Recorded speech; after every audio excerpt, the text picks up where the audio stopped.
and welcome back to the channel. In this video, I will be doing my October reading wrap-up, or should I say my Spooktober reading wrap-up. In the month of October, I read a total of 8 books.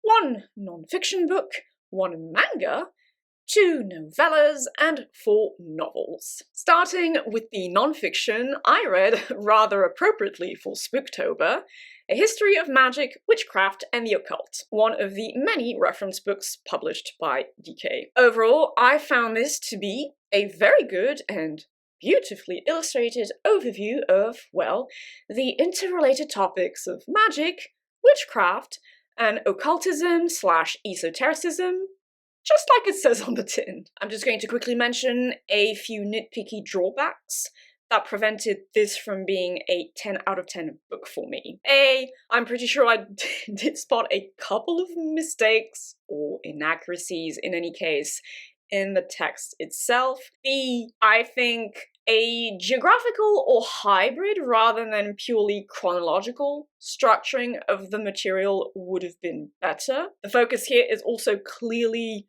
more on the Western esoteric or magical tradition, which isn't a bad thing as such. I just wish this had been made clearer in the book's titling and or introduction, for the sake of intellectual transparency. C, I really didn't care for the book's content about stage or performance magic. I guess it's technically relevant in a broad sense, sure, but at the same time, it's just not the same thing as spiritual, religious, esoteric magic and or witchcraft. It just isn't.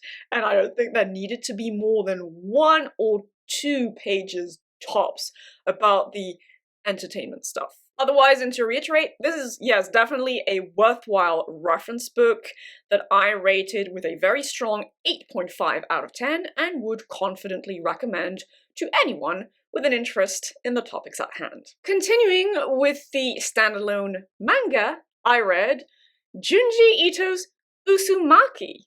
Tells in 19 chapters focusing on a main female character named Kirie and her boyfriend Shuichi, the tale of a Japanese town that goes to absolute shit in relation to spiral patterns present in basically everything and people spiraling into madness. Said spirals might, additionally, be linked to the town's deeper, more eldritchy past. Dun dun dun.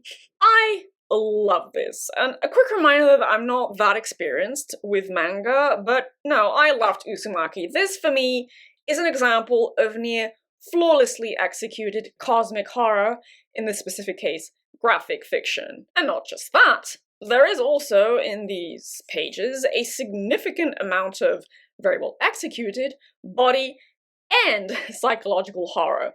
But those facets ultimately spiral around and towards, that's what I did, the story's cosmic horror foundation and heart. Uzumaki also just fully commits to its central conceptual motif. The spiral is a natural pattern I personally have great fondness for, and a symbol I also view through a spiritual lens. But here, it was all rather creepy.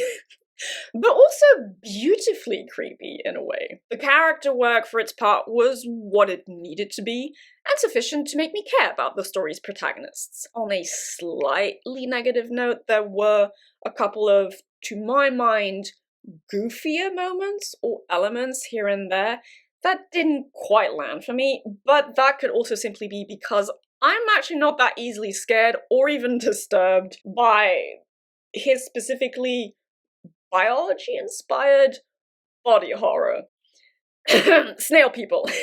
Though, I mean, it was cool as well. Anyway, I also, and to be fair, this is also an issue I've had with other horror stories, I just kind of found it hilarious that things kept getting significantly, horrifically worse, but Kirie, the manga's female MC, never properly considered just getting the fuck out with her boyfriend and her family. But it's fine, it's a minor nitpick. The art for its part, and this is despite the fact that I'm, for whatever reason, kind of biased against what I perceive to be the traditional manga art style template. Here, I found it stunning overall, especially when it came to full or double page panels. And if you want to get a sense of Junji Ito's art style, it's this kind of stuff, and I think it's both beautiful and very effective. And that's not even the best of it. I'll add that I was strongly reminded of Lovecraft's work, because duh, and I mean Mr. Ito acknowledges Lovecraft as an influence, so there is that, but also at times of Jet Vandermeer's The Southern Reach trilogy, Eldritch Lighthouse Lens for the win, am I right? And the Miavillian side of weird fiction, shall we say. All of which absolutely gets a fuck yes from me. This was just an excellent manga. I, duly rated with a very, very strong, almost perfect 9 out of 10, and I definitely want to read something else by Junji Ito in the future. Yes. Moving on to the fiction now. First, I read Cassandra Khaw's The Salt Grows Heavy, a short novella with the following premise. After her daughters have devoured the lands of her late and equally devoured husband, what amounts to the Little Mermaid's deep-sea horror doppelganger goes a-travelin' with a plague doctor. They quickly come across a not especially friendly village and a decent serving of body horror involving children and a trio of surgeons undoubtedly related to Dr. Frankenstein ensues. Now, I have read one other novella written by Cassandra Khaw. It was Nothing But Blackened Teeth. That was horror inspired by Japanese supernatural folklore, and it was enjoyable enough. I found The Salt Grows Heavy to be a decently effective tale of body and vaguely supernatural horror overall. Definitely the right kind of read for Spooktober, that's for sure. It was certainly very atmospheric and written with rich, evocative prose, and I certainly preferred the prose in this one than I did in Nothing But Blackened Teeth. And then it also featured a rather odd and kind of out of place feeling romance element, and that's about all I can say about it. It really was rather short, and I think a little more could probably have been done with this premise. But, it was otherwise just fine as is, and I thus rated it with a 6 out of 10. I'm pretty sure I also rated Nothing But Blackened Teeth with a 6 out of 10, so yeah, make of that what you will. If you want short but decently effective horror, I guess you could do worse than The Salt Grows Heavy. Then I read Pnin, written by Vladimir Nabokov. This was my 4th Nabokov, and it was not worth my time. Pnin is essentially a character vignette about a kooky professor character named Timofey Pnin, who works at a small college in, I'm going to guess, New England. Mostly because of Lolita, so do not quote me on that. And it's oddly told from the perspective of an outside character you only learn the identity of at the end of the novella. And actually, it almost felt like Nabokov was self-inserting at times, but I'm not at all claiming he actually was, to be clear. A lot is said about native and expatriated Russian culture, which undoubtedly went right over my head and would perhaps appeal a lot more to Russophiles than actual Russian people. And sure, the book featured Nabokov's reliably evocative and playful prose, but that's all it had going for me. There's not much plot to speak of. I didn't really care about Pnin as a character. I didn't really care about anyone else, the novella's cultural commentary, nor its jabs at the stuffier facets of higher academia. I mean, honestly, there's a lot of that in Pale Fire, and even in Lolita to some extent. And whilst it was interesting to identify these parallels, it also felt very redundant to experience these beats again. Lolita firmly remains a top-tier, all-time favorite. Absolutely. I remember thoroughly enjoying Ada or Ada as well, though I'll have to read it someday, but unfortunately, I haven't had much luck so far with Nabokov's other works. Pnin, for me, was pointless and boring, so I gave it a mediocre 5 out of 10. And now onto the full-length novels. I first read Waking the Moon, written by Elizabeth Hand, the premise of which is as follows. A young woman named Sweeney goes to a liberal arts college with a particular historical affinity for all things theology-related in Washington, D.C., where she meets a magnetic couple of students named Oliver and Angelica, and becomes embroiled with the shadowy Benandanti, an occult organization loosely based on a real thing, as an FYI, set up to protect patriarchal humanity from the deep and ancient magic and power of the goddess, in her darker aspects specifically, and as presumably worshipped by the Paleolithic and early Neolithic matristic/matrifocal societies of old. This setup basically felt like a supernatural version of Donna Tartt's The Secret History, inspired by early feminist anthropology and the goddess spirituality movement of the 1970s. I so wanted to love this, but alas, I did not. I was disappointed by The Secret History, which I read last year on my ex David's recommendation,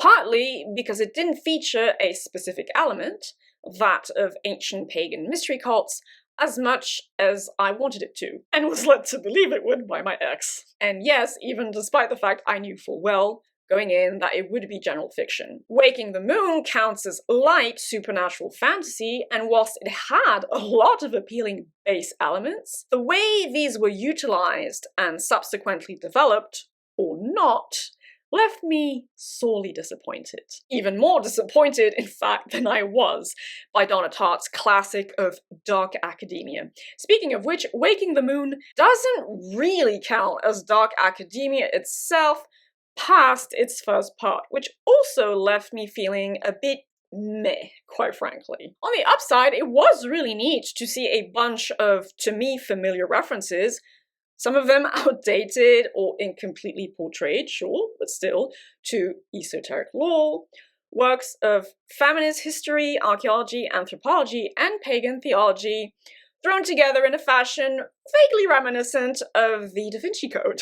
It was also neat to see those same references initially used to prop up a bit of feminist theming on patriarchal v matristic or matrifocal societies, female rage, female darkness, gynocentric spirituality, etc. But the theming just kind of died just as it was taking off. Or, at the very least, I felt like the bits of nuance it displayed were chucked in the bin for reasons? Without spoiling too much of the plot as such, the, as I understood it, pro-patriarchal status quo baddies were kind of shown to be right in the end, I guess. The darker side of the goddess, symbolized here by the dark moon, which isn't meant to be pretty, mind you, I don't disagree with that portrayal as such, whose symbolic intricacies were shown in a decently fair light, was ultimately reduced to just another flight of, let's say, reductive female hysteria. Bitches be crazy, am I right? Even if they have plenty of reasons to be full of bitter rage after centuries of systemic violence. By extension, the very notion of gynocentric theology or egalitarian matrifocality was also given the same treatment, and it's like, you're allowed to have that take, or, develop that take, but since that's not how it'd been initially set up, I was left reeling by the tonal shift there. The character work wasn't particularly good either, especially in relation to the above. I mean, the book's freaking MC just kind of flips on a previously held opinion because of, well, a particularly twisty and questionable age gap romance. And I'll leave it at that. Ditto with the plot and its pacing. This novel had so many plot inconsistencies and shortcuts, all for the sake of a trippy climax that felt cheap, given how the book's tentative theming was fucked in the process. The page count, as a result, also felt indulgently excessive. At the very least, there was no excuse for the shoddy plotting janky character work, and shot in the head theming, given its length. Oh, yeah, and I guess there were also angels in this thing, and a parallel universe with giant bugs in it for some reason? Which means the non-ancient pagan religions part of the fantastical world-building had a thrown in for shits and giggles feeling to it as well. I felt a little sad salty about this one, and the wasted potential feeling it left me with. Still, I ultimately decided it was just about worth reading once, and thus gave it a soft 6 out of 10 rating. I wouldn't particularly recommend this one, but it's not garbage either, so you make of that what you will, as always. After that, I read Peter Watt's Blindsight, and oh boy, this bish is the worst piece of fiction I've read this year. Yes, I hated it even more than I did The Book of the New Sun. God damn.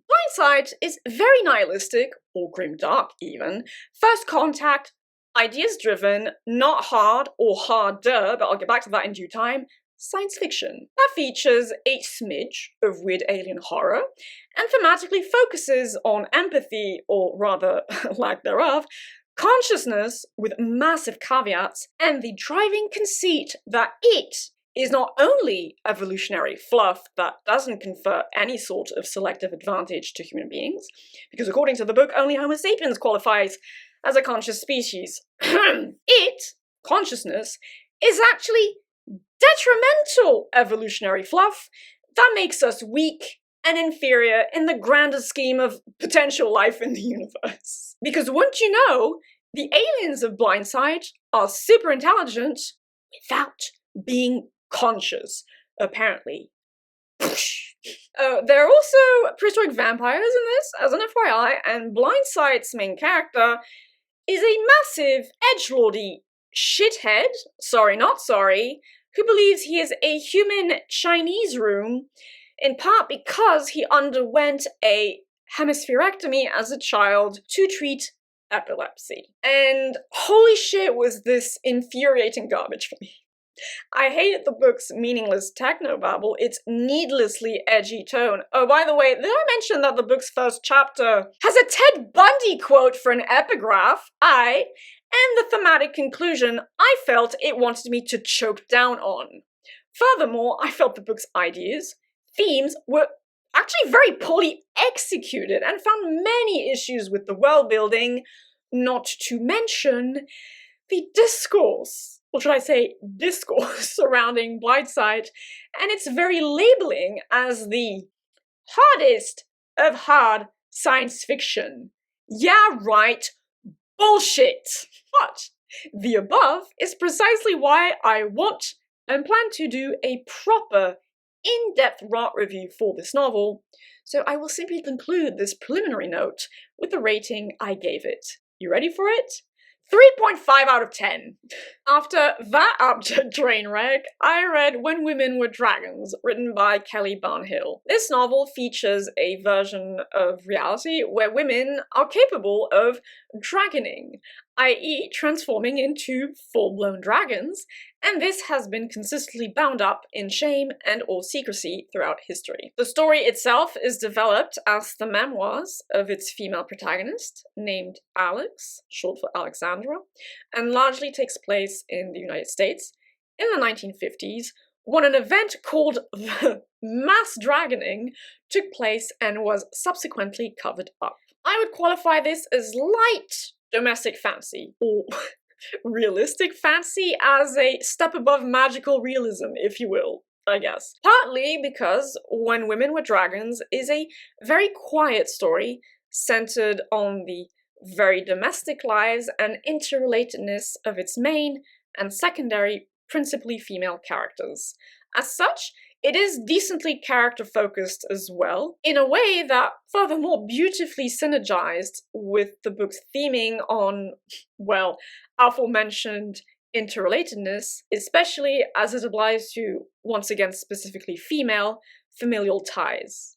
And a certain not motif I thought paired nicely with the novel's obviously much stronger draconic one. When Women Were Dragons is also domestic fantasy in that it actually features properly feminist theming. Yay! Centered on the silent, everyday sex-based oppression experienced by women, socialized through gender into domestic submission, and the shame, then rage, this has often led, and still often leads to varying extents, in varying ways, across different cultures, of course. And yes, I include both physical violence and the psychological violence of stifling a person's individuality and greater aspirations within this honestly too gentle label of domestic submission. Dragoning, in effect, largely, though not exclusively, serves as a metaphor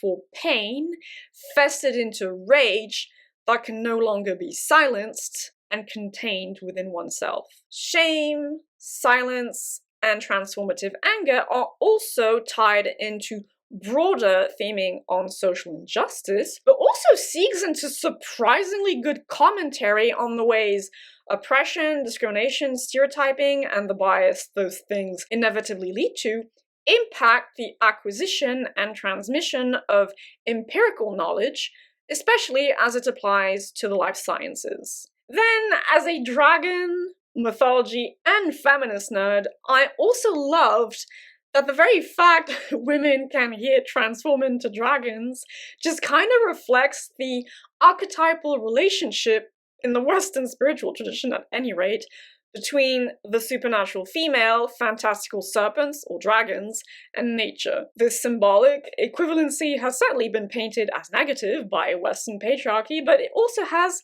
a rather glorious aspect, sue me, and the fact I got a whiff of that through the book's central conceptual motif gave me the proverbial squee feels.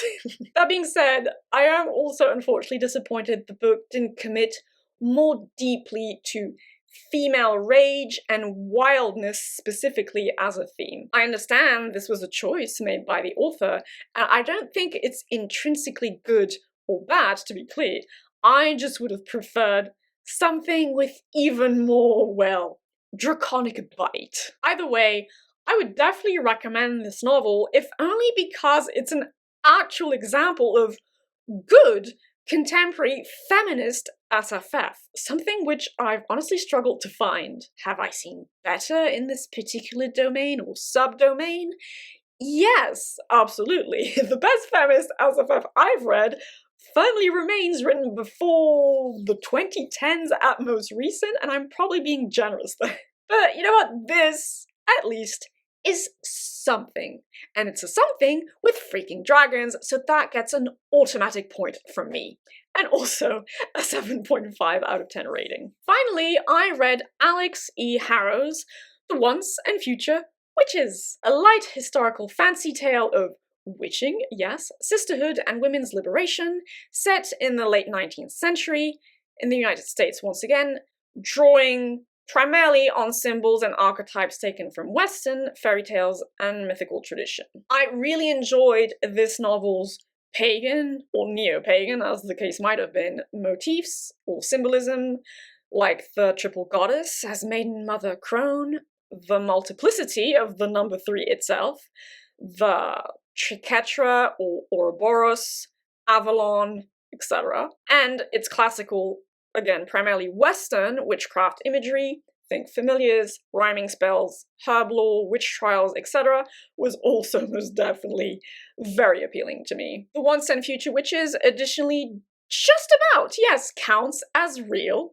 Yay, feminist fantasy fiction as well, insofar as it does thematically center to a large extent on the struggles of downtrodden women within a patriarchal, and classist, and racist system. On their anger as well, more specifically, but also on female community and interconnectedness.